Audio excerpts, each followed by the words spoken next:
I first started this channel back a few months ago,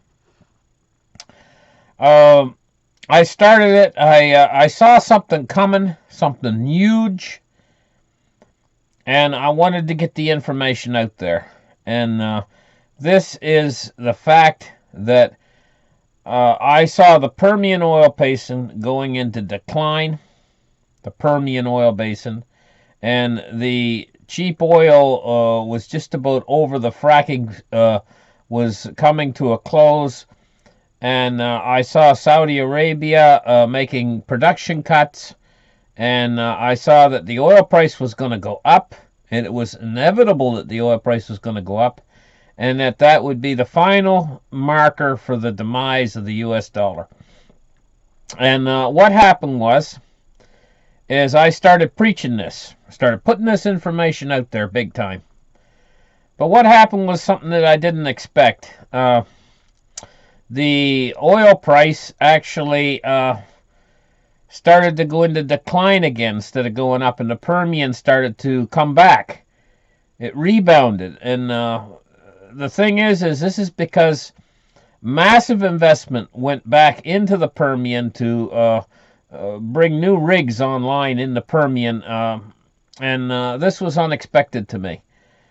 But this can't last forever.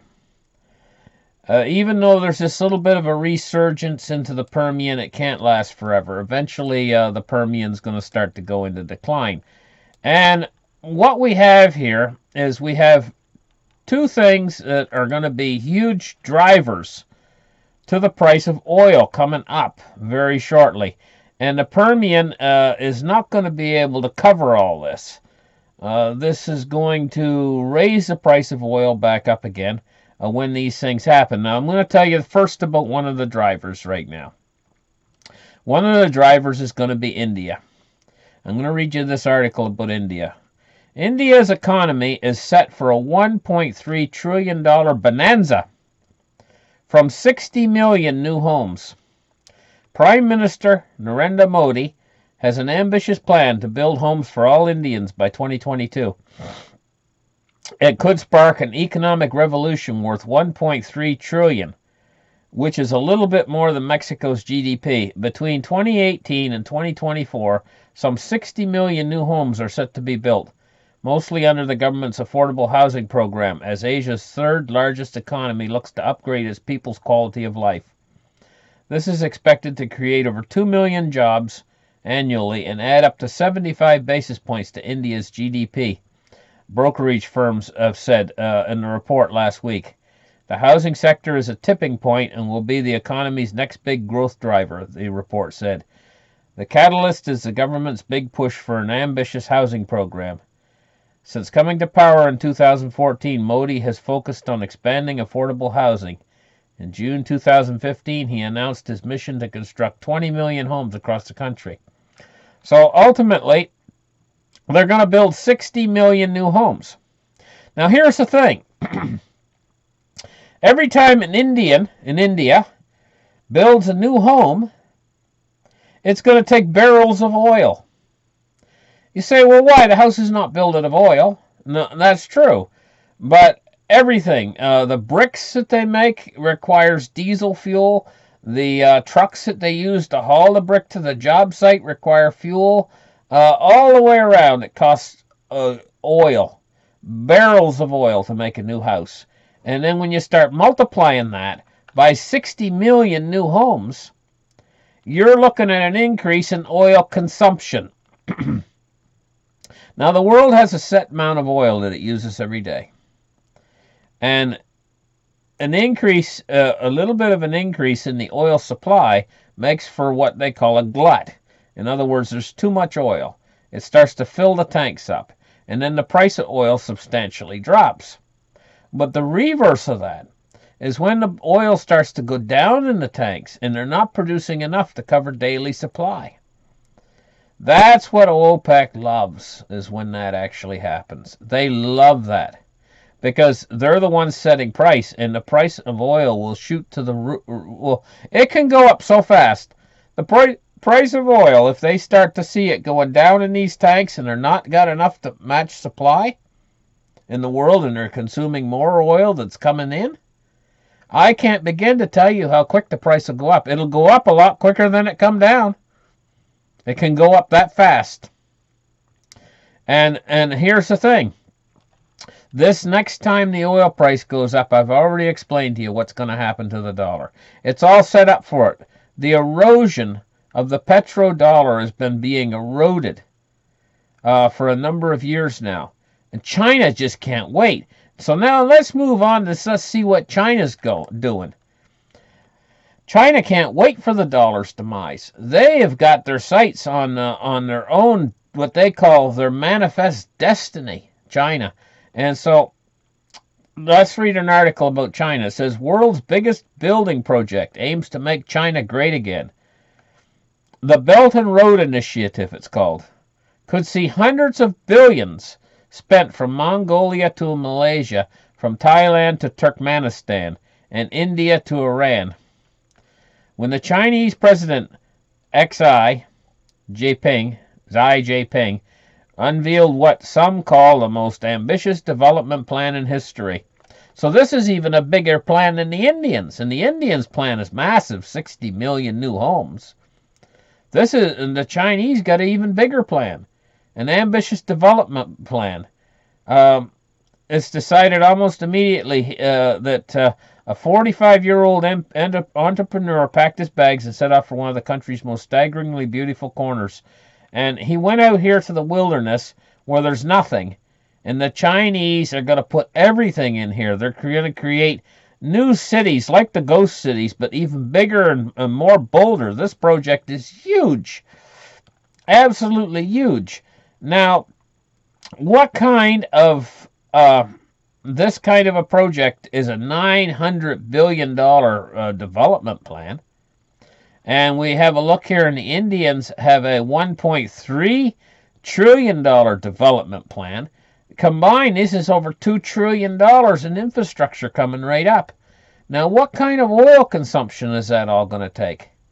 Over $2 trillion worth of infrastructure in China and India. This is going to be absolutely ridiculous because the world's oil consumption right now is almost keeping up to par with this extra amount of inventory that they're bringing in from West Texas. So all of this weight is going to be put directly on the back of West Texas. So let's hear what an oil expert has to say about West Texas being able to keep up with world supply and production. Right now, here's a clip. Now, $50 oil, we're seeing a recovery in North America, and we're thankful for this. I can speak in my capacity as the oil minister of Saudi Arabia, looking at the long term in terms of decades. We need the contributions from all sources of the oil supply base. So we hope that they will be able to maintain this. My expectations is that the cost will creep up. The supply industry has been decimated, and some of them are buying jobs today at $50 oil just to stay afloat. Once they see that their clients, the operators in the shale and elsewhere, are in the black, they will start raising costs. So I think costs will go up. There will be an inflation, and I think the balancing of the market in 2017 will also include an inflation on the cost of doing business. Also, what is being tapped recently in North America are the most prolific, and they're not going to provide 2, 3, 4 million barrels of incremental capacity. So as demand goes, they will go to the more expensive, more difficult, less prolific areas in the shale, and I think they will find that they need higher prices. What that price that will balance the market, nobody knows. But I think in the long term, OPEC has learned, way before me, that ultimately what rules is the market.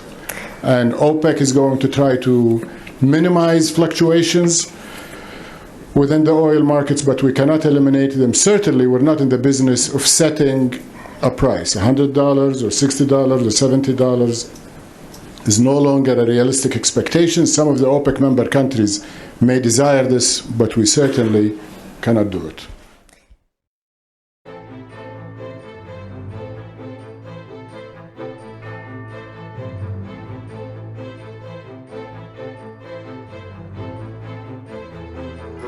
So in conclusion here, you can see what's happening. There's going to be more demand coming up for oil than there is supply. And they've worked through all of the cheap oil now. All of the cheap oil plays are going to be gone. And what's going to be left? What's going to be left is harder oil plays that cost more money to get the oil up and out of the ground and into the barrel. And so what we're looking at is rising prices. So we've been through this period, and we're getting almost through the period of cheap oil. Cheap oil causes deflation. And no other way of putting it, it strengthens the dollar, it makes the dollar stronger, it makes people want to save money. And saving money, they're not spending money, they're putting dollars away. And the thing is this is all deflationary. And we still see inflation, even in this deflationary period. What's it going to be when this thing actually starts to really turn around and the inflation starts to really heat up? And it starts to run away. Well, the whole thing is just going to be a total disaster for the dollar. And this is what's coming up, is the demise of the dollar. Now, for years and years, I know you guys heard that we were going to actually have this demise of the dollar. But what we were actually going through, this period like a wobble, that the Fed was playing this wobble. They were playing it. What would happen is the deflation would start to come and things would start to dip, and the Fed would come in with another program of quantitative easing, and then they'd push it back up again. And then what would happen is we'd start to go back into the wobble again, and then we go down and then another quantitative easing. Quantitative easing 1, quantitative easing 2, quantitative easing 3, Operation Twist, and they were playing this little up and down game, and they were able to play that all along. You know, playing this deflation, almost like you play a fish. You know, on the end of the line, you play the fish. And so the thing is they've been playing this, but now this is coming to a close. This game is going to end pretty soon, and we're really going to have the long-awaited hyperinflation. It's finally coming. And it's just at the point where you guys have all been sitting there waiting so long that you've actually got complacent. You said, they said it was coming in 2014, 2015, 2016. It's sure to come on this Jubilee year business and all this stuff, right? And it didn't come. And now everybody's sitting there, all the guys that were waiting for it, are sitting there saying to themselves now, it's never coming. And they've given up. The wrong time to give up. You're giving up just on the cusp of it actually really coming. You know what I mean? And that's what's going on. And that's why you got to stay vigilant on this thing, because this thing is going to finally turn. It's going to come. It's going to really come. And you're going to see a hyperinflation. But here's one of the things, and I've been trying to explain this to you guys.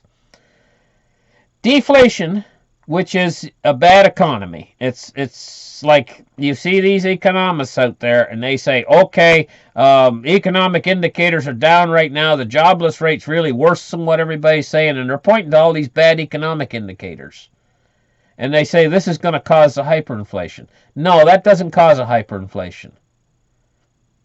That's not what causes it. What causes a hyperinflation is when things pick up. You get a surge in the economy. You get jobs, and the economy starts to pick up, and the velocity of money starts to pick up.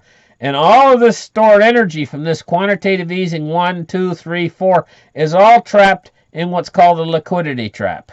That's where the money is. It's still there in the system. The system right now, they've already created the hyperinflation. The whole place is awash in money out there. But it's not made its way into the bloodstream of the system. I'll give you an example of what it's like. Sometimes a kid will break into his father's liquor cabinet, and he'll drink down a whole thing of vodka, like it's water. And he'll say to the other kids, look, I got no effect. I'm Superman. This vodka doesn't have any effect on me. Well, what it is there's a thin layer of mucus in the stomach.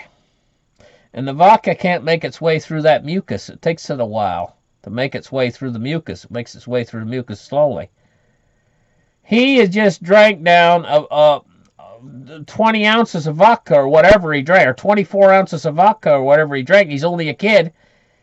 He might have drank a lethal dose of the stuff. I mean, he might have liquor poisoning, but he feels fine. That's the way with this liquidity that the Fed's produced right now. They've produced this tremendous jolt of liquidity, and it's in the system, but it hasn't made its way into the bloodstream of the system yet. And that's because the velocity of money is so slow, and they've been hoarding all this money, and it hasn't made its way, it hasn't filtered its way down into the real economy for prices and everything. Consumer prices haven't went up or anything yet. And we haven't experienced that loss in confidence. When the consumer prices take off, boom, then you're going to get the loss in confidence, and then everybody's going to run out and try to buy everything, and that just accelerates it. That's like throwing gasoline on a fire, and the whole thing's just going to go boom when it happens. And trust me, guys, this is coming. This is coming. This loss of confidence in the dollar and the dollar's demise is coming. It's as coming as sure as the exponential curve in the debt. This is unsustainable. You can't have this exponential curve in the debt going up straight up. You remember it wasn't too long ago. Just a few years ago, it was only like $7 trillion they owed. And then it was like 14 trillion, and now it's like 20 trillion. What'll it be next year? 23? You know, I mean, it's just zoom. It's going straight up. You can't have that. That's unsustainable. The unfunded liabilities of the United States is unsustainable. It's like over $100 trillion. They can never pay this back. This is like $1 million for every man, woman, and child in the United States of America. They'd have to come up with. This is more than all the assets of everything that America has is owed. They can't possibly pay it. And so what's going to happen is what these people believe is the safest asset in America, which is U.S. Treasury bonds, is all linked into paying this debt off. America's already bankrupt. They're already bankrupt. And the system has already printed the money they need for the hyperinflation. It's all in gear. It's all ready to go. Everything's ready to go. All the fuel's there. It's a situation. It's a powder keg ready to blow. And all we need is the oil price to go up to trigger it, because not called the petrodollar for nothing. Petrodollar means it's the oil dollar. It's the oil dollar because it's not backed by nothing. All these people out there who say, oh, the dollar's not backed by anything at all. Well, the American dollar is backed by oil. And all of the other dollars, like the Canadian dollar, is backed by the American dollar. They're all pegged to the American dollar. And the American dollar is backed by oil. And so if the oil price goes up, the American dollar goes down. And if the oil price goes down, the American dollar goes up. So thank you very much for listening. Like and subscribe, and we'll catch you in the next article. Bye.